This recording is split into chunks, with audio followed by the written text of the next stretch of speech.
Welcome back, Daisy Cakes, to my list of top 100 fantasy authors. Who am I? I am Daisy Ex Machina, the drag queen detective who investigates all things speculative in science fiction, fantasy, and horror.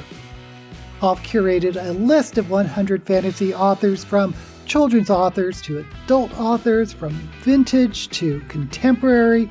I've put them in alphabetical order and divided them into groups of 10, and this is part 8.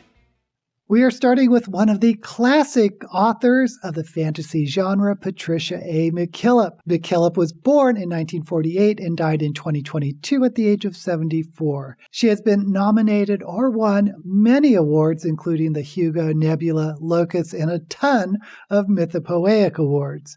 She was the very first winner of the World Fantasy Award in 1975, which also went on to give her the World Fantasy Award for Lifetime Achievement in 2008. Her first publication was a children's book, The Throne of Errol Shirrell, published in 1973. Her first adult book was The Forgotten Beasts of Eld, published in 1974, which is the book that won her the first World Fantasy Award ever awarded, and it's the book I recommend.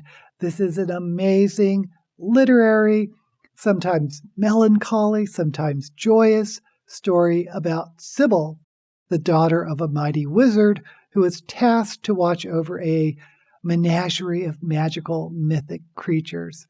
After her father passes away, Sybil is left alone to care for the beasts. But then she is visited by a knight named Corin, who hands her a baby, a little boy named Tamlorn. Sybil agrees to raise the child, and since she's mostly been completely isolated from the outside world until this point, after she agrees to raise the boy, she is thrust into the world of men because of who the boy is. There is a touch of romance in the story, which may appeal to those who have just discovered romantasy, but I'm not sure because the romance subplot is very ethereal. Is that the right word? I don't know. But what I do know is that you will not be disappointed with The Forgotten Beasts of Eld. I've named him a diesel punk author. His name is China Mieville. He was born in 1972 and is still active today at the age of 52. In fact, he just recently released a novel this year co-authored with Keanu Reeves, titled The Book of Elsewhere. I haven't read it, but if you have, let me know what you thought in the comments because I am curious. Anyway, I think his works, at least the ones I've read, falls generally into fantasy, but it is definitely a speculative mashup of fantasy and science fiction and a little bit of horror. He debuted with King Rat in 1998, which was nominated for both the Bram Stoker and the International Horror Guild Awards. But my absolute favorite of Mieville's novels is his Bass Lag books, which starts with Perdido Street Station, published in 2000, which is what I call diesel punk because the technology level of the society is sort of the dawn of the diesel engine. The world of Bass Lag not only has diesel engines, but also magic, and humans live side by side with other races like the Garuda, the bird people, and the Kafir, the insect people. The story takes place in the city of New Krobazin, where a scientist named Isaac is approached by Yagirik, one of the Garuda birdmen, to help him fly after his wings were removed as punishment. During researching to help Yagirak, they illegally acquire an experimental caterpillar, which comes from the government research labs and leads them down a very wild and psychedelic rabbit hole. The writing is so intense, so raw, so deep, I promise you, you haven't read anything like it before. I absolutely love Perdido Street Station and the two other novels, which are standalone stories, but they're set in Bass Lag. The Scar, published in 2002, which takes us on an expedition into the strange oceans of the world, and Iron Council, published in 2004, which is about a train that never stops and the labor union, you heard me right, the labor union that follows it. Every time I do one of these, there's always one fantasy writer that I think should be better known, and that includes our next one, the brilliant Karen Miller, the Australian fantasy author who debuted with The Innocent Mage, published in 2005. She's also written a series of humorous fantasy novels under the pseudonym K.E. Mills, called the Rogue Agent series, which starts with The Accidental Sorcerer, published in 2008. I've read both of those series and think they're really good, but the book that really blew me away was The Empress, published in 2007. It's the first novel in the Godspeaker trilogy. Now, I think you could just read Empress as a standalone, but the trilogy starts with the Empress and is about the rise of a leader on one side of the conflict. The second book, The Riven Kingdom, is about the leader on the other side of the conflict. And finally, Hammer of God is when the two kingdoms collide. It's a great trilogy, but let's go back to the Empress, because it is so good and so unexpected. It is a true anti-hero story. It starts as a traditional fantasy about an orphan, this one a girl named Hecate. And from the start, even as a little kid, she is not a nice person. And as she grows, we can only describe her as evil. But the world around her is even more evil. For example, her father plans to rape her so she could produce sons to help him work the farm. So when I say evil, I'm not pussyfooting around. So as Hecate rises in power, mostly through devoting herself to this very mysterious god, we see the makings of a Dark Lord or a Dark Lady that would give Sauron a run for his money. I have never before rooted for the success of such a dark character. It is an amazing book, very dark and trigger warnings galore, so maybe it's not for everyone, but if you do read it, you won't forget it. At least I didn't. Leland Exton Modesitt Jr., otherwise known as L.E. Modesitt Jr., was born in 1943 and is still active today in his 80s. He is very prolific, having written over 80 novels. He started publishing short stories in the pulps as early as 1973. His debut novel was The Fires of Paratime, published in 1982 about time-traveling immortals. But if you are a fantasy reader, you know the book and series that Modesitt is known for, and that's what I'm going to recommend. Yes, it is the Recluse series, which starts with The Magic of Recluse, published in 1991. If you recognize the cover art as being similar to the original Wheel of Time covers, it's because they're the same artist, the very talented Daryl Sweet. What sets the Recluse books apart from typical fantasy is that they are not about good versus evil. They are about order versus chaos. The magicians either wield black or white magic. Black is the magic of order. White is the magic of chaos. Usually, order is considered more stable, and our protagonist in Magic of Recluse is a young order magician named Laris who rebels against the structured, orderly life he is forced to grow up in. So he goes on a quest outside of his structured world where he finds out why chaos magic can be so destructive and unwieldy. There are now 22 Recluse novels. Oh, and the Recluse series has sold nearly 3 million copies. So if you haven't heard of Recluse yet, you probably want to at least give the first book a try. Silvia Moreno-Garcia is a Mexican-Canadian author born in 1981. She debuted with This Strange Way of Dying in 2014. She's been a publisher of Innsmouth Free Press, which, as the name suggests, is devoted to Lovecraftian weird fiction. You probably know her for her novel Mexican Gothic, published in 2021, which was nominated for and won a slew of awards. But the novel I recommend is a very strange retelling of The Island of Dr. Moreau by H.G. Wells, titled The Daughter of Dr. Moreau, published in 2023. And it was immediately shortlisted for the Hugo. I have this in fantasy, but it could go in science fiction. It's certainly a genre blend which flirts also with weird fiction and horror, as well as historical fiction. It's set in Yucatan, Mexico in the late 1800s. It is, of course, about Dr. Moreau, the mad scientist who tries to create humans, or new sentient beings, from animals, and his daughter Carlotta. Moreau is in exile from France because of his unsavory experiments, and thus has settled in this very remote hacienda in the Yucatan to continue his experiments, funded by a wealthy man who thinks Moreau is going to create a cheap labor force that he can exploit. We alternate points of view between Carlotta, who begins very innocent and grows up quick, and Montgomery, Dr. Moreau's major domo, who sees things with a little more clarity than Carlotta. It's a very intense story, more character-driven than plot-driven, but I think it was very well done. Garth Nix is yet another Australian author born in 1963. He's still active today at the age of 61. He is one of my favorite children and young adult authors of all time, and I think he is eminently readable for adults. He began his career by self-publishing baby books called the Very Clever Baby series, but his claim to fame started in 1995 with the publication of Sabriel, the first novel in his young adult Old Kingdom series. But if you shy away from young adult books because of the romance-heavy subplots, I want to assure you there's nothing to worry about with Sabriel.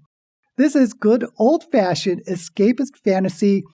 It's an adventure about necromancy. Yes, necromancy. Sabriel is a young girl going to an all-female boarding school when an undead creature invades the grounds. But Sabriel is the daughter of a necromancer and recognizes that this creature is carrying a message. And then she embarks on a quest that pits her against a dark necromancer. This is exactly the kind of young adult book that works for me. The entire series is fantastic and unexpected. My favorite of Nix's children's books, his middle grade books, are the Keys to the Kingdom series, which starts with Mr. Monday, published in 2003. It is a portal fantasy about a boy who must collect 7 keys to inherit and stabilize an otherworldly dimension. There are, of course, 7 books, each a character named after the day of the week, and each representing one of the 7 deadly sins. Mr. Monday, by the way, is sloth. One of my favorite adult fantasy authors is Naomi Novik, born in 1973 and active today at the age of 51. She has written some fantastic standalone fantasy novels like Uprooted, published in 2015 based on a Polish fairy tale, which went on to win the Nebula, and Spinning Silver, published in 2018, the retelling of Rumpelstiltskin from a Jewish perspective, which was nominated for the Hugo and Nebula and won several fantasy awards. But I fell in love with Novik's writing with her debut novel, Her Majesty's Dragon, published in 2006. It's an alternate history version of the Napoleonic Wars, with the twist being that dragons existed during this time, this period with cannons and rifles. So, in this world, when a dragon hatches from an egg, and if there's a human nearby, the baby dragon bonds with the human. Every region of the world has a different type of dragon, so when Captain Lawrence seizes a French frigate and finds a black dragon egg that no one's ever seen before, that's bound for Napoleon himself, he knows that he must get it immediately to the British authorities.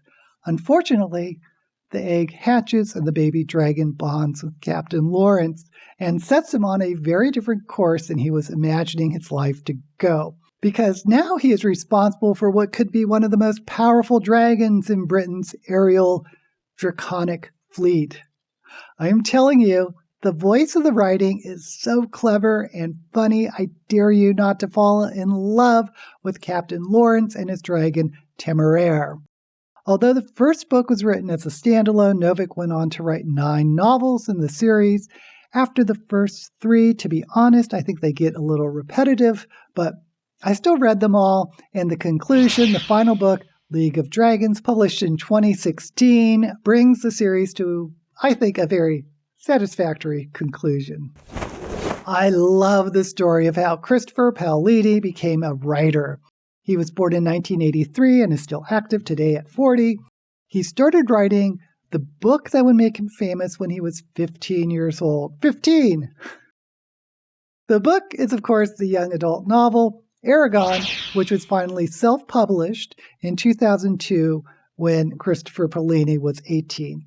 Through a series of very fortunate events, the book was brought to the attention of a big publishing house who bought the book and the subsequent books in the series, published them, and the rest is history. Now, the story itself has a very similar premise to the Tamora novel I just mentioned regarding dragons. That is, when a dragon is hatched from an egg, it is bonded to a human if there's a human nearby. That's what happens to Aragon when he finds a blue dragon egg that hatches and Saphira is born. Dragons in this world are rare, mostly because they've been killed off.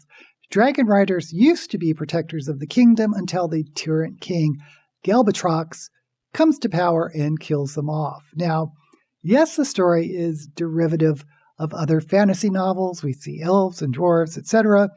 And if you saw the movie, it really is evident how derivative it is. But if you read it, you can't help feeling the joy for the genre that the young Paolini had in writing this story.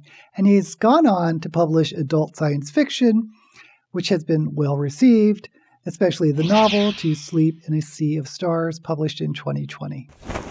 Tamora Pierce was born in 1954 and is active today at the age of 69. She is known as a young adult writer and has won several awards.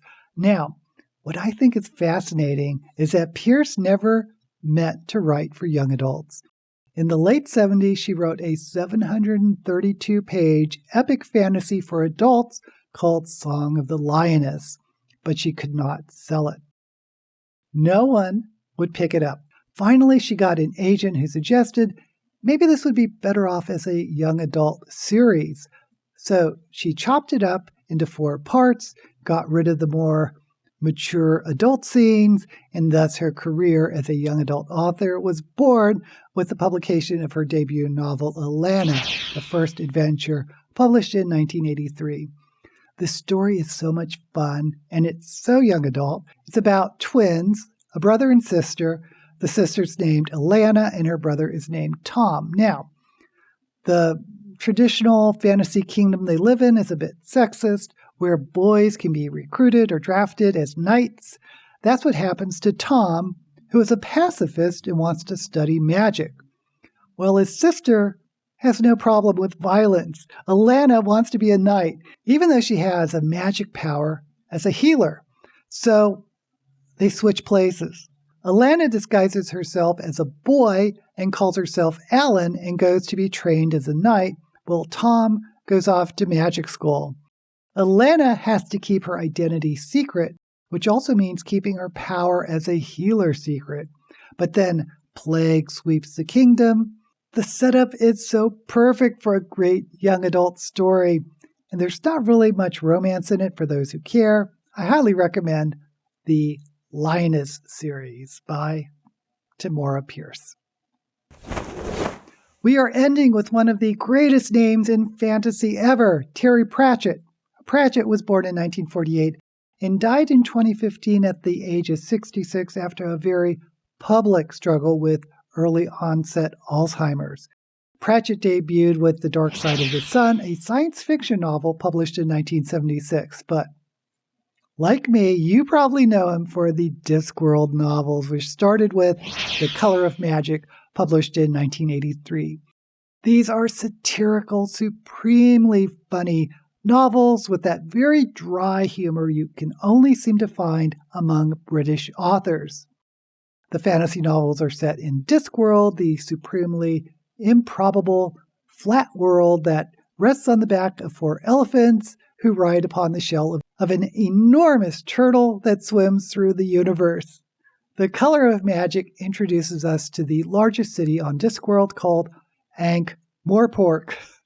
The main character is Rincewind, a wizard who seems to be a bit of a slacker, who doesn't have much magic, Rincewind gets hired as a tour guide to an insurance clerk named Twoflower, who has a hoard of gold that follows him around in a large piece of magic luggage. The whole setup is silly and wonderful. Just like all of his books, The Color of Magic is actually part of a duology that concludes with The Light Fantastic, published in 1986. Now, after those first two books, all the Discworld novels are standalones and can be read in any order, though there are tons of recommended reading orders, many of which suggest not to start with Color of Magic. So do your own research. There are 41 books in total, and some of my favorites are The Weird Sisters, published in 1988, about some of the witches in Discworld and introduces us to my favorite character, Granny Weatherwax. Hogfather, which is a hilarious and amazing depiction of Discworld's version of Santa Claus, and Guards, about Ankh-Morpork's Night Watch, who are guards that have to deal with a coup against the patrician, the city's leader. Pratchett has left a truly wonderful legacy of stories with his Discworld novels that I am sure will be with us for many, many generations. This ends part 8 of the 10-part series of my list of top 100 fantasy authors. Let me know what you think of these authors down in the comments. And while you're there, don't forget to like this video and subscribe to my channel. And remember to check out my list of top 100 science fiction authors as well. Until we meet again, may all the books you read be blessed.